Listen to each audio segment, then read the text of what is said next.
Grace and peace to you from the Grace Church on the Hill.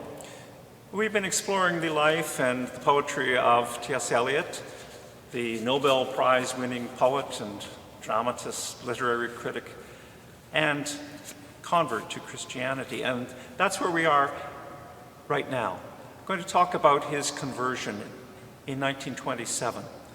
This Missouri, St. Louis, Missouri, Unitarian, Harvard-educated philosopher, poet, moves to England to reinvent himself, becomes more English than the English, samples Bloomsbury society, knows all the intellectual currents of post-war years, mixes in that society, works for Lloyd's Bank. He wants a decent, steady income, but writes poetry on the weekends. Then he becomes an editor at Faber and Faber, the publisher. But unfortunately, his personal life is a shamble. His marriage to Vivian is distressing. It's anguishing. It's impossible. And he struggles with the idea of leaving her. But he cares for her, and he is morally very responsible for her.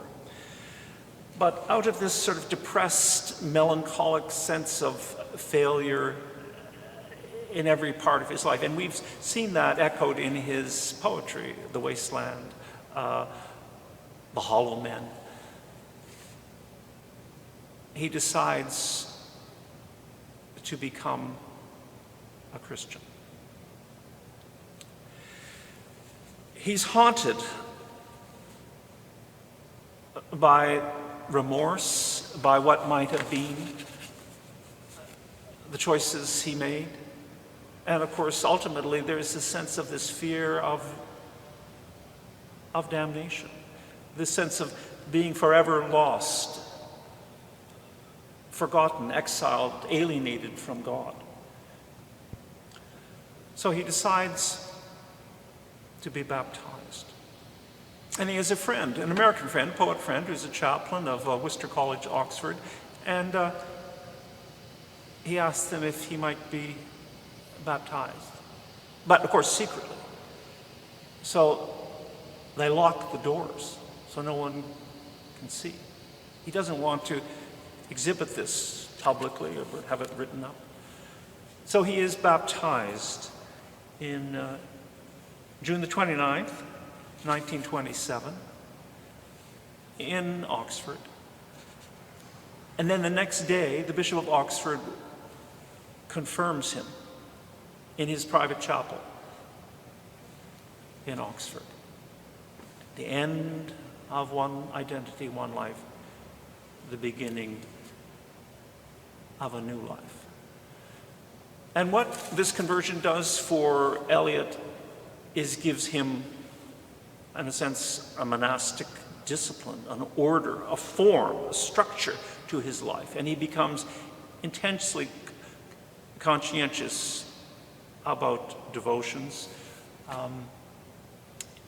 In London, he gets the bus at 6:30 in the morning up to Gloucester Road to his parish church, St. Stephen's, near the Victoria and Albert Museum, near the Royal Albert Hall, Kensington.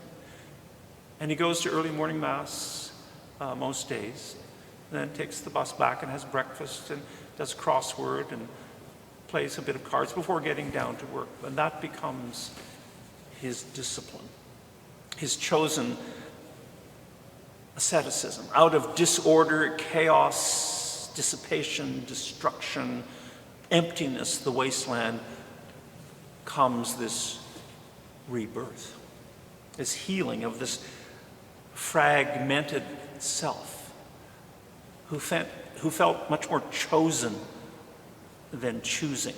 I don't know whether you have that sense. It's not that you choose this, you are impinged upon, you are, since, chosen, called. That's what Eliot felt.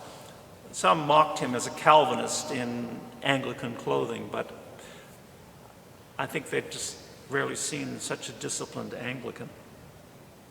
He was a traditionalist, they said, who resembled a senior civil servant, dining at Tory clubs, wearing a bowler suit, pinstriped, rolled umbrella, very much a company man, and yet old possum. Beneath that seemingly dead exterior, there was a very vast and fruitful inner life. Well, at the time of his conversion, famously, he says about his identity, I'm a classicist in literature, I'm a royalist in politics, and I'm an Anglo-Catholic in religion. Wow, what a makeover. A classicist in literature. But the whole 19th century Romantic project was just anti-classical. Here's this American from St. Louis, Missouri. He says he's a royalist, renouncing his republicanism. And what about this New England Harvard Unitarian, eschewing that whole identity to assume this new mantle, this new baptismal? He says, I'm an Anglo-Catholic, anchoring him in the great 2,000-year-old Christian tradition of medieval Europe. So he pushes against that romantic Rousseau tradition of rampant individualism, the show-offness of the artist. He rebels against that easy, breezy, positive power of self-help thinking, of American Unitarian republicanism. And he prioritizes what might say the Western Catholic tradition of Europe. And of course, he's reading Dante. Dante. He's reading Thomas Aquinas, the great medievalists. And he wants to reconstruct civilization on a kind of ordered hierarchy. And he's resourcing the Christian past, the Christian tradition, to try and do that. So he doesn't want to destroy, he wants to reclaim, renew, recover, resource. I want to read to you the poem of a recent convert. It's his 1927 poem, The Journey of the Magi. It's so brilliantly set to music in 1971 by the British composer Benjamin Britten. But it's the story of the three kings, isn't it? From the second chapter of Matthew's Gospel. The journey of the Magi to see the newborn Christ. It's a journey of epiphany, but it's a journey which comes to an end, and there's no going back the same old way. What they have seen, what they have experienced, the illumination, the apocalypsis, can only propel them forward on a new journey. The end is just the start of the beginning. It's a wonderful poem.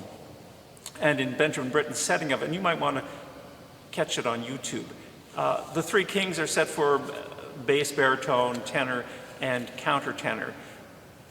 And I love the setting of Eliot's poem. It's what great art does. It takes a great poem and puts a great musical setting to it. This is the poetry of a convert. A cold coming we had of it, just the worst time of the year for a journey, and such a long journey, the ways deep and the weather sharp, the very dead of winter, and the camels galled, sore-footed, refractory, lying down in the melting snow.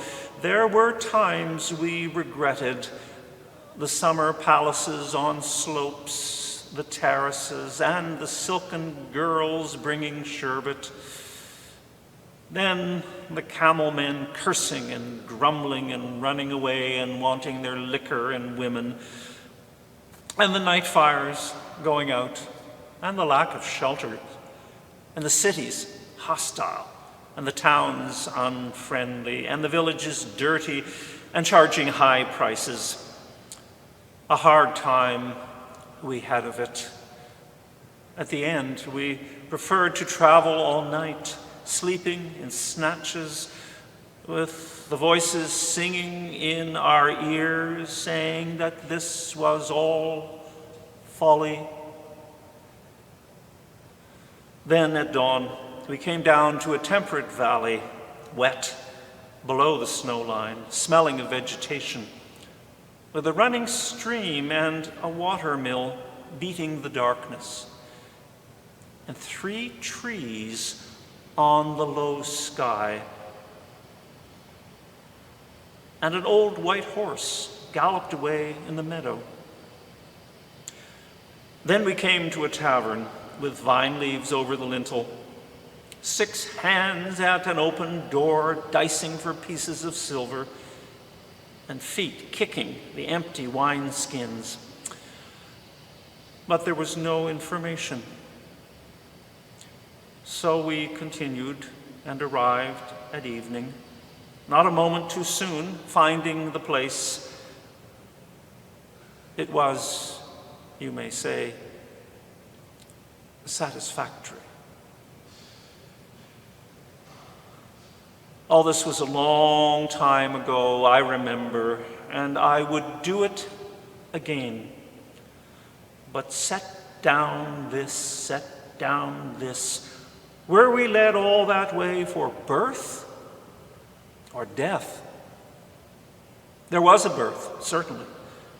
We had evidence and no doubt.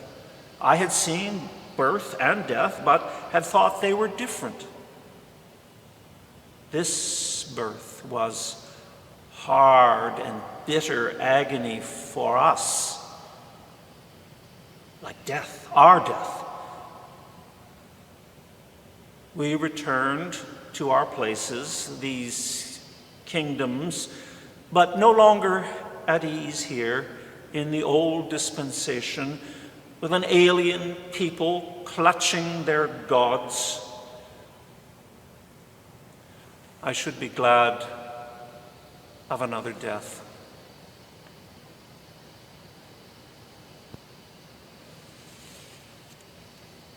The retrospect of one of the 3 kings, the Magi. What that pilgrimage journey to the illumination of Christ, the transforming effect, the epiphany of that moment. There was no going back to the old dispensation, the old kingdoms with their alien people clutching their gods. It felt like death, this birth. It felt like our death. It was bitter, it was hard, agony, anguished. But then he says, as I guess we all say looking back after a very hard episode in life, journey in life, and we come out to a place of oasis, and of new start, fresh beginning. I should be glad of another death. How shall we come out of this pandemic moment? Grace and peace to you from Grace Church on the Hill in Toronto.